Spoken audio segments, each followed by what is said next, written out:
You're hired! Yan ang mga katagang gusto nating marinig syempre pag nag apply tayo ng trabaho, lalo na sa work from home. Paano nga ba ma-hire at pumasa sa interview? Let us talk about that. So come work and play with me, Sir Tommy, na laging happy at busog ang tummy. So syempre, natapos na yung day off natin at nag-swimming tayo sa Azure. Kung napanood niyo yung isang vlog, celebrate the birthday of my niece. Now, back to work tayo. Madami na ngayon syempre gusto ma-hire sa work from home after the traumatic experience sa pandemic.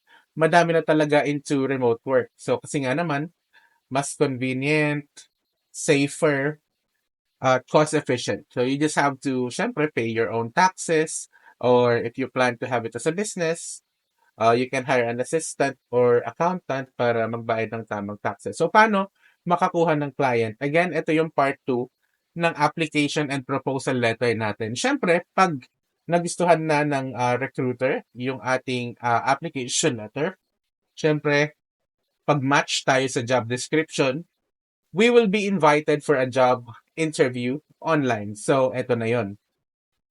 Paano? Kailan mo matatanggap yung katagang you're hired? Kasi pag in-invite ka na sa interview, kahit pa paano, nagkaka-chance na ma-hire tayo. Kaya we do not waste it. So, subukan nating mag-practice. Sumagot sa mga tanong na naka-record sa video camera para magdagdag kulang na lang tayo or magbawas na lang tayo sa sobra nasagot natin at makita natin kung mukha na ba tayong confident or kung ikaw ay pwede na ba, 'di ba? Kung ikaw yung may-ari ng kumpanya, iha-hire mo din ba yung sarili mo pag napanood mo siya? So, paano yung swak at saktong sagot sa interview questions? Meron kasing iba-ibang types of interviews eh. Merong behavioral interview, knowing your personality yan and problem-solving skills. Tapos meron ding situational, dyan yung tinetest yung communication skills and analytical skills natin eh.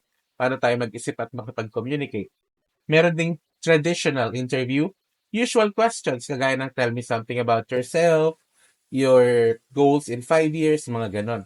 And experience interview, yan yung relevance of your past experience and if it matches the qualifications. So, importante naman sa behavioral interview ito, meron tayong tinatawag na STAR recruitment method. Diyan yung situation, task, action, result. So, yung situation, it sets the scene.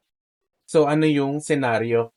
And then, task, yung responsibility mo in that scenario. And then, action, the steps you did in that situation. And finally, yung result, ano yung outcome ng action mo?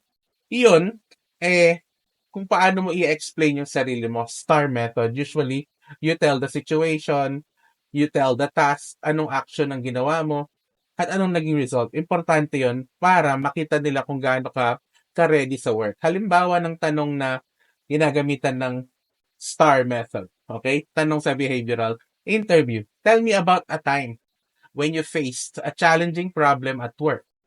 So for situation, we can say, I was working as a sales staff at a department store in a mall. Then, we have an item that was out of stock. That's the situation. Pwede yung task, you can say, I needed to ensure we get new stocks immediately. Okay? And then action, I coordinated with other store locations to redistribute stocks and increase sales. So the result was because of my alertness, we exceeded our sales target by the last quarter up to 30%. So that's the situational task, action, and result answer. Isang paragraph siya na sama-sama. Okay, in short, the answer is not too long, but it was well explained with evidence and result that could show your strength and competency.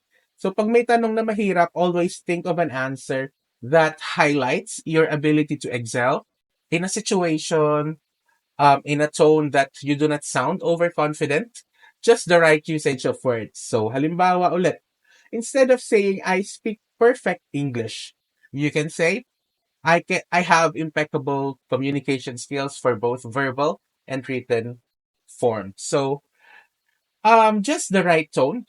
Dun tayo lagi kasi, um, alam naman nila, ramdam naman nila Nadi-discern nila yung galing mo, yung sincerity mo sa answer mo, and humility as well, the character. It comes with that. Confidence plus character and communication skills. Perfect yan. So, okay, if you want to get hired, just give your best shot. Thank you. Next time ulit. Bye.